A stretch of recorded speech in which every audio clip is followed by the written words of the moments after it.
Eu faço caras e bocas, com que roupa eu me dou bem. Eu sei que caras e bocas me levam pra Roma também. E aí, você viu a novela ontem? Bom, vocês já sabem de qual novela a gente vai falar hoje, né? Eu sou Esdras, este é mais um vídeo do seu canal sobre teledramaturgia no YouTube. E daqui a pouquinho, depois da vinheta, a gente vai relembrar Caras e Bocas. Não sai daí!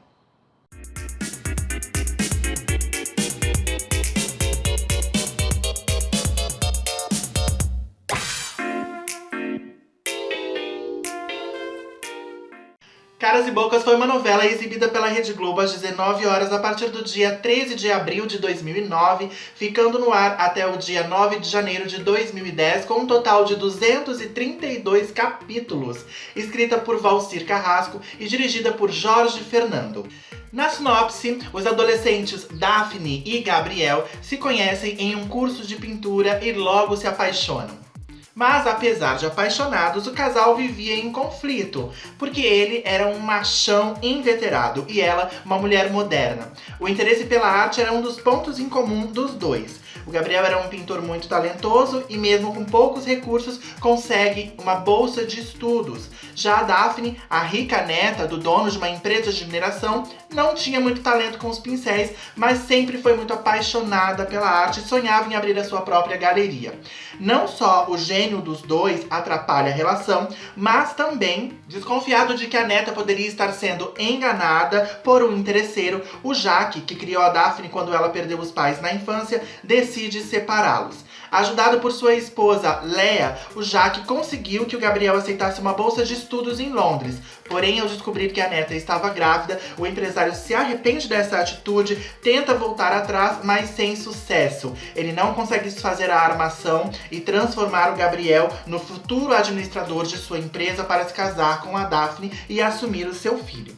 A Judite, que é filha da Lea, portanto enteada do Jacques, que é a grande vilã da história, sonhava em comandar a empresa de mineração. Para isso, ela interfere para que o padrasto não reverta a situação que ele mesmo criou, mandando o Gabriel estudar fora para o separá-lo da sua neta. Assim, o Gabriel ele acaba indo para o exterior sem saber da gravidez da Daphne e acreditando que a namorada o trocou por outro, enquanto a Daphne estava certa de que foi abandonada, pois o namorado não quis assumir a filha. Então existe aí uma série de desencontros e mal-entendidos entre o casal protagonista para, claro, que eles fiquem separados durante boa parte dessa história. Passados 15 anos, a Daphne é uma mulher firme, forte e realizada profissionalmente, porém solitária. Ela trabalha com o que ama porque conseguiu montar a sua galeria de arte, que era o seu sonho desde a adolescência, mas também teve um desgosto na vida, né? Que foi esse grande desencontro com o seu amor, o Gabriel.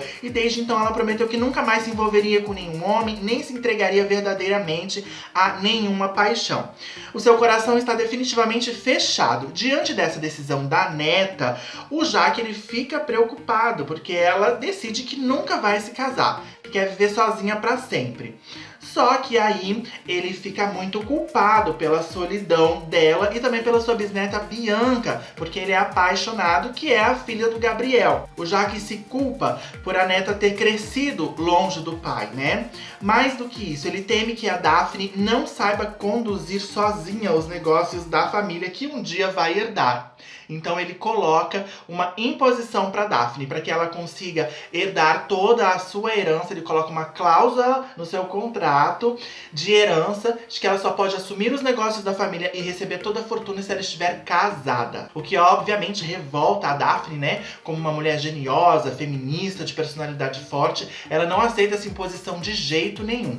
Mas não tem jeito. Vai existir um momento em que ela vai precisar assumir os negócios, ela não vai querer ficar na miséria, sem a fortuna e o conforto que ela sempre teve, vinda da fortuna do seu avô. E principalmente a Bianca, né, que é uma garota incrível, divertida, mas também bastante mimada, ela tá interessada na fortuna, ela não quer perder esse conforto todo, e ela começa então a trabalhar ali para o quê? Reencontrar o pai, descobrir quem é o pai, que a Daphne escondeu sempre dela, a origem do seu verdadeiro pai. Então o desejo da Daphne é que reencontrar o pai e fazer com que o pai pai e a mãe se casem, porque ela sabe que os dois são realmente apaixonados. Mas como isso fica muito difícil de acontecer, ela decide que vai ajudar a mãe a se casar com qualquer homem para não perder o direito a essa herança. Então, além da Bianca, que está preocupada com que a mãe se case, o Jaque também começa a se empenhar para que a Daphne fique com o Vicente, né? Para que um casamento ali entre o Vicente e a Daphne seja arranjado. O Vicente é o filho do advogado do Jaque, o Frederico, e é um rapaz que realmente gosta da Daphne, mas é todo atrapalhado, fácil de ser manipulado, e a Daphne precisa de um homem forte, de personalidade tão forte quanto a dela ao seu lado. Enquanto isso, a Judite maquina planos mirabolantes para conquistar a confiança do padrasto, visando se apoderar de sua fortuna. Neste ínterim, o azarado aspirante a pintor Denis, que é o primo do Gabriel, tenta se firmar no mercado de arte, porém sem sucesso. As telas dele são telas muito comuns, muito simples, daquelas que se vendem na rua, né? Com paisagens, flores, campos, casas. Então não é uma coisa vendável, comercializável para o mercado de arte no Brasil. Embora ele seja um bom pintor. Mas um belo dia o Denis se depara com o Chico. O Chico, ele é um chimpanzé que faz miséria com suas telas e tintas. A Simone, que é sócia da Daphne na galeria, se encanta com a obra do Chico, acreditando ser de autoria do Denis. O rapaz, então, para não perder a chance de ter a sua carreira patrocinada por uma galeria de arte famosa, de renome, ele acaba assumindo as pinturas do macaco Chico como se fossem suas. Como que ele faz isso? Ele cria o Chico escondido em cativeiro. Em cativeiro não, né? Dentro da sua própria casa ali. Como isso é proibido por lei, né? De criar animais selvagens dentro de casa, ele esconde de todo mundo que tem um macaco ali, né? Que ele cuida com a ajuda do seu filho, o pequeno Espeto. E o macaco faz pinturas abstratas incríveis que deixam os admiradores da arte enlouquecidos. E o Denis começa, então, a vender muitas obras de arte, muitos quadros, e a ganhar uma boa grana com os quadros do macaco Chico. Essa é a história de Caras e Bocas, uma novela que foi super solar, super colorida e fez muito sucesso às 7 da noite na Globo, naquele ano de 2009. Agora a gente vai saber um pouquinho mais das curiosidades de bastidores de Caras e Bocas. Nessa novela, o Valcir Carrasco e o Jorge Fernando repetiram a dobradinha que já tinham feito na novela das 7 anterior dos dois, Sete Pecados, só que dessa vez com muito mais sucesso. Caras e Bocas não tinha mistério, não tinha muita invenção, era uma novela simples, leve, cativante, com uma história que todo mundo entendia e todo mundo conseguia se envolver. Caras e Bocas, então, teve duas novidades no elenco, que foram as presenças de um símil, né, o macaco que interpretava o Chico, e de uma atriz cega, deficiente visual na vida real, a Daniele Haloten. O Chico, ele era um chimpanzé que na verdade era uma fêmea chamada Kate, e a Daniele Haloten interpretava a Anitta, irmã mais nova do Gabriel e filha da Socorro, vivida pela Elizabeth Savala. A Daniele, ela foi pioneira porque era a primeira vez que a gente via uma atriz cega de verdade interpretando um personagem numa trama do início ao fim. E foi muito bonitinha a história da Anitta, porque ela teve ali o seu romance, tinha os seus conflitos, então foi muito legal. O Valcir Carrasco, ele tem, né, essa boa vontade e essas ideias interessantes de sempre colocar uma minoria nas novelas dele. Então a gente teve uma deficiente visual em Caras e Bocas, tivemos também uma anã em O Outro Lado do Paraíso. Pena que ele, geralmente, ele não consegue desenvolver a contento, né, esses temas sociais que permeiam a vida da gente. E os artistas que participam das novelas dele não fazem mais trabalhos na TV, infelizmente. Então a ideia do Valcir é boa, mas muitas vezes ele deixa a desejar no desenvolvimento da trama. Não foi o caso da Anitta, vivida pela Daniele Haloten, que foi um papel muito bacana da atriz. Caras e Bocas, então, foi a primeira novela que teve um personagem principal, né, sendo um animal. Um macaco, por exemplo, isso nunca foi visto antes. Ele era o personagem central de uma trama, né? Ele tinha uma trama exclusiva em torno dele. E a ideia do Valcir Carrasco não foi fácil de ser concretizada, porque o IBAMA impôs inúmeras limitações. Por exemplo, o animal, ele não podia contracenar com as crianças.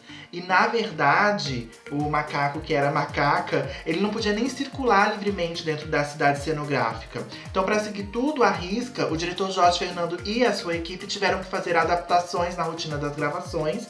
e com o seu personagem irracional, o Valcir quis e conseguiu, né, debochar da irracionalidade de certas avaliações no mundo das artes plásticas. E teve êxito também em outras intenções menos cabeça, como o público infantil, né? Ele acabou conquistando o público infantil e o Macaco foi um dos grandes motivos. Os atores adolescentes Isabelle Drummond, Miguel Rômulo e Davi Lucas, eles também não podiam contracenar com o animal, mas estiveram tão bem em cena com o truque de edição que acabou convencendo. Em grande parte das cenas com o Chico era usado um dublê, né, em várias sequências. Embora muitas vezes ficasse difícil disfarçar, a plateia já estava ganha, né? Já tinha comprado aquela trama, então isso não comprometia no bom andamento e na qualidade do que a gente via na televisão. Uma cena marcante com a macaca Kate mereceu destaque, que foi a sequência em que o Denis, né, feito pelo Marcos Pasquim, assinava as telas produzidas pelo Símio. Ele acabou sendo desmascarado no meio de uma exposição em frente a admiradores, jornalistas, né? O Chico, ele mostrou a sua solidariedade ao dono humilhado, né, em público, com um abraço e um beijo. Então essa cena repercutiu muito, né, nas redes sociais, na televisão, porque ele estava sendo ali desmascarado e ele começa a chorar em cena, né, o Marcos Pasquim. E aí, num ato, assim, que óbvio não estava no script, o Macaco, ele se sente tocado e vai consolar o seu parceiro de cena, abraça e dá um beijo no Marcos Pasquim. E aquilo ficou tão natural e tão bom que foi ao ar daquele jeito mesmo. Então foi muito legal, muito marcante essa cena. Eu lembro que saiu no Fantástico, teve entrevistas com veterinários explicando como que funcionava o pensamento do macaco. Então, assim, foi muito bacana. Tão bacana que esse capítulo representou um pico de audiência para Caras e Bocas, que chegou aos 36 pontos no Ibope da Grande São Paulo, batendo a novela das 9 da época, que era Viver a Vida no Mesmo Dia, que ficou com 35 pontos. Desde Cobras e Lagartos, em 2006, não se via uma novela das 7 horas superando a das 9. A atração, por diversas vezes, conseguiu empatar com Viver a Vida. Os números surpreenderam por representarem um crescimento de mais de 20% frente às médias das últimas 3 novelas no mesmo horário. Por causa de sua boa repercussão, Caras e Bocas foi esticada em mais de 2 meses. Sua narrativa rápida e humor escrachado também explicaram o grande sucesso. Então não existia barriga, a novela foi enorme, teve 232 capítulos e o Valcir Carrasco conseguiu uma mágica ali naquela trama, que a novela não teve barriga, que é o terror de todo telespectador, né? Ficar vendo uma novela com barriga e de todo o autor também. Dificilmente um autor de novelas consegue escrever uma novela ainda mais longa desse jeito, sem colocar uma barriguinha ali no meio. E o Valcir conseguiu essa proeza. É por isso que eu gosto tanto de Caras e Bocas, diferente de diversas outras tramas do Valcir. Já é público e notório que o Valcir não é um dos meus autores preferidos. Aliás, eu mais critico do que elogio o Valcir Carrasco, mas quando tem que elogiar, a gente elogia também. Caras e Bocas foi uma novela das 7 com todos os ingredientes necessários para conquistar esse público. Tinha humor, tinha romance, tinha cores fortes, né, que agradavam a gente, né, que é uma coisa muito peculiar no horário das 7, que a novela seja colorida, seja solar, tinha o macaquinho, tinha todos os ingredientes de Valcir Carrasco, só que bom, gente, era bom, não dá pra dizer que era ruim. E claro, novelas de Valcir Carrasco não pode faltar cenas de pastelão e cenas cômicas, situações cômicas, né? A leveza de Caras e Bocas, ela veio tanto do texto do Valcir quanto da direção do Jorginho Fernando, e a maior parte dos personagens se mantiveram 1 ou 2 tons acima, o que já é de costume nas obras dele. Só que às 7 da noite funcionava. Então, o resultado disso tudo era uma leitura acertada do script, né? O Carrasco, ele evita usar pronomes no seu texto, por exemplo, e isso às vezes incomoda. Mas em Caras e Bocas, isso conferiu uma certa teatralidade aos diálogos, que era muito bom. E a boa audiência que a novela teve certamente derivou de uma empatia do público com este formato, simples e despretensioso, mas competente. A velocidade da trama também ajudou a explicar o sucesso, né? A maior parte das tramas se resolvia em menos de 2 semanas sem enrolação. Houve também o humor popular. Um dos núcleos mais bem recebidos pelo telespectador estava centrado no atendente de bar Fabiano, vivido pelo Fábio Lago, né? Que, desconfiado das traições da mulher Ivonete, feita pela Suzana Pires, perseguiu-a durante vários e vários capítulos nos mais variados disfarces. Então, de japonesa a baiana do acarajé, né? O Fabiano se disfarçava de tudo pra tentar descobrir as traições da mulher. E era assim um casal muito divertido, eram dois baianos com sotaque. E tinha os bordões que sempre arrasam, né? E fazem muito sucesso nas novelas do Valcir. E não era diferente com Caras e Bocas. Então, um dos bordões de Caras e Bocas era o bordão da Ivonete, que fez bastante sucesso. Que ela sempre dizia quando ela ficava irritada com o Fabiano: não me abstova, Fabiano! Vocês lembram? Além desses, quais outros bordões vocês lembram? Eu vou citar mais alguns aí pra gente relembrar. Outros personagens que mereceram destaque foi a relação amorosa entre a Leia, vivida pela Maria Zilda Bethlen, e o Cássio, feito pelo Marco Pigossi. Esse casal foi sensacional, porque ela tinha sido casada, né, com o Jaque no início da trama, mas acabava se apaixonando por um rapaz muito mais novo e que ainda por cima era gay e afetado, que era o Cássio, um dos melhores personagens LGBTs da história das telenovelas, na minha opinião. O Marco Pigossi arrasou, ele tava um deslumbre, além de lindíssimo, em Caras e Bocas, e os dois acabam se envolvendo. Mas, em vez de ter aquela polêmica toda, ai, mas ele não é gay, como é que tá ficando com mulher? Não, foi conduzido de uma forma tão leve, tão gostosa, que a gente comprou aquele romance tão bem. E era divertido, ele levava ela pra bate gay, ela rejuvenescia 20 anos ao lado dele, então era muito bacana. Depois, mais pra reta final da trama, entrava um outro personagem gay também afetado, que era amigo do Cássio, e também se envolvia com a Leia. Então meio que a Leia acabava largando o Cássio pra ficar com o Moranguinho. Era Moranguinho o apelido, eu não lembro o nome do personagem, que era vivido pelo Kleber Toledo. Mas era muito divertido também aquela situação ali. E o Cássio, ele foi um personagem que conquistou o público de uma maneira, assim, surpreendente. E também ele tinha o seu bordão marcante, que era Torrosa Chiclete. Mas no final, o Cássio fica com o seu crush durante a novela inteira, que era o personagem André, vivido pelo Ricardo Duque. Eles ali se paqueravam durante boa parte da trama, mas o André também tinha os seus interesses amorosos, mas sempre tinha aquele climinha e no final os dois acabam juntos. Como eu já falei, a novela também teve boa repercussão junto ao público infanto-juvenil, né? O casal de adolescentes, o Bianca e Felipe, feitos pela Isabelle Drummond e pelo Miguel Rômulo, foi incrível. A Isabelle estava em estado de graça e a partir da sua Bianca, ela ascendeu muito ali na televisão, fazendo uma novela boa atrás da outra e protagonizando várias histórias. E era um casal muito legal, porque a Bianca tinha a personalidade forte da mãe, né? Era determinada. E o Felipe já tinha uma personalidade mais submissa, baixava a cabeça pra tudo que a Bianca dizia. Era filho dos empregados do avô da Bianca. Então, assim, era muito divertido ver a relação dos dois, que era uma relação de amizade no início, né? Muito inocente. Mas, claro, tinha ali um amor ali, o primeiro amor dos dois adolescentes, o Felipe apaixonadinho pela Bianca, a Bianca sem querer dar o braço a torcer, e no final a gente viu o tão esperado beijo do casal adolescente, puramente cheio de ingenuidade, de inocência, foi muito lindo. Caras e Bocas também teve as suas abordagens sérias. Foi o caso do tema câncer, né? Uma doença que acometeu a personagem Tatiana, vivida pela Raquel Ripani. Por volta do capítulo 134, a atriz raspou os seus cabelos para dar veracidade à personagem, né?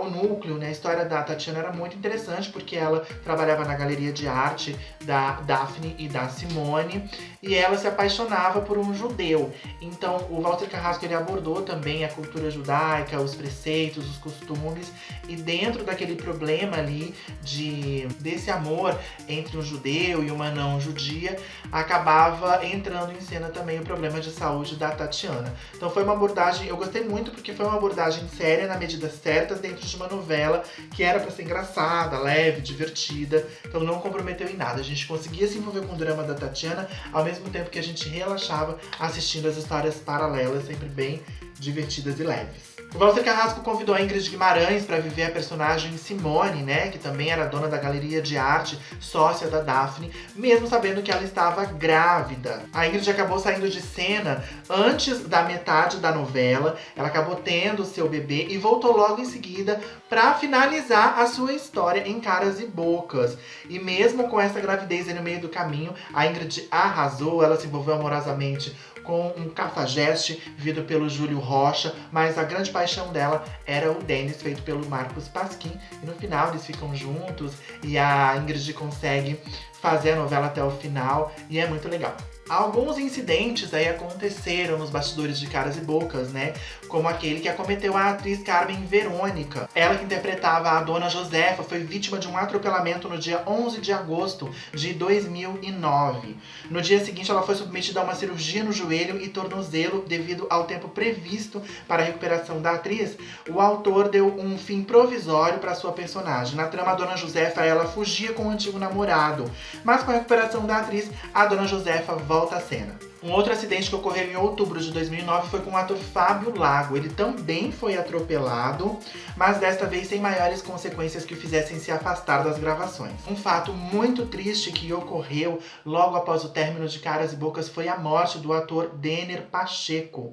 O Denner, ele faleceu no dia 6 de março de 2010, 2 meses após o término da novela, onde ele atuava interpretando o personagem Renan.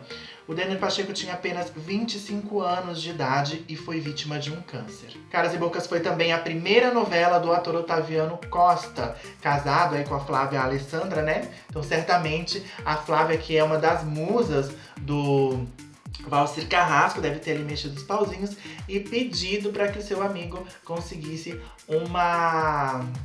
Gente, olha isso aqui. Vocês estão vendo?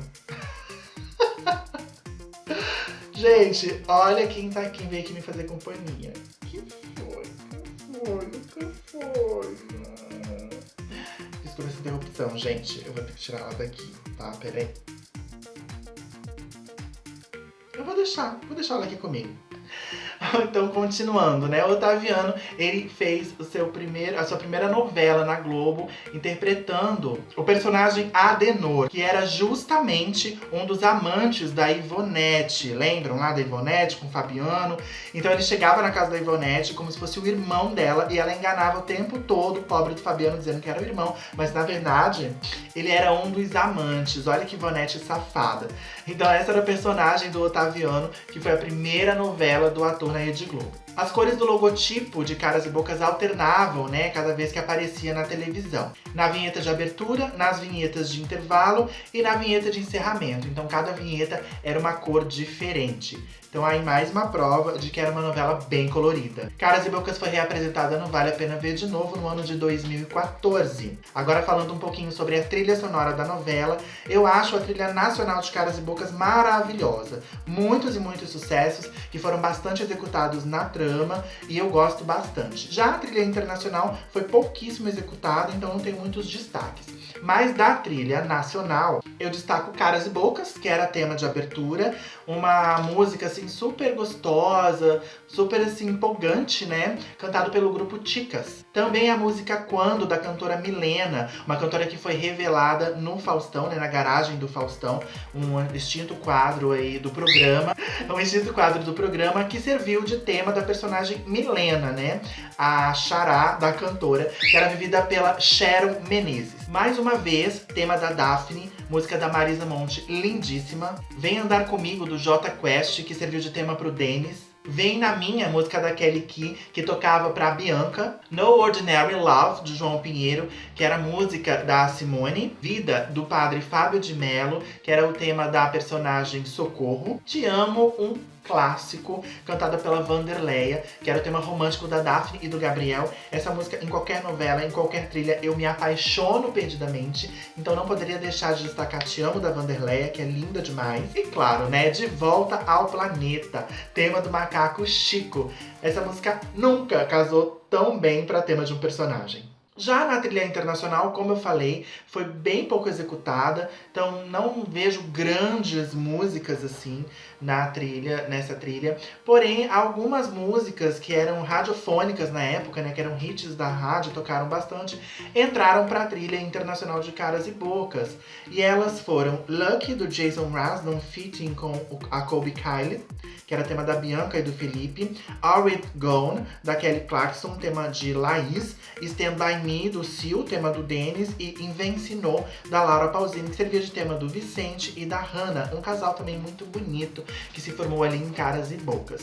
Então esses são os destaques das trilhas de Caras e Bocas, nacional e internacional, e este foi o vídeo de hoje. Eu espero que vocês tenham gostado. Caras e Bocas, como eu já falei, é uma novela que eu acho super legal, adorei acompanhar Caras e Bocas, uma das que eu mais gosto do Valcir. E você, o que você acha de Caras e Bocas? Comenta aí embaixo nos comentários, deixa o seu like, compartilha esse vídeo com quem gosta de novelas, de teledramaturgia, me segue nas redes sociais. Se você acha que esse meu canal merece a sua inscrição, clica no botão vermelho ou então se inscreve na bola que tá aparecendo aqui na tela. A gente se vê no próximo vídeo. Um beijo, fui! Vamos!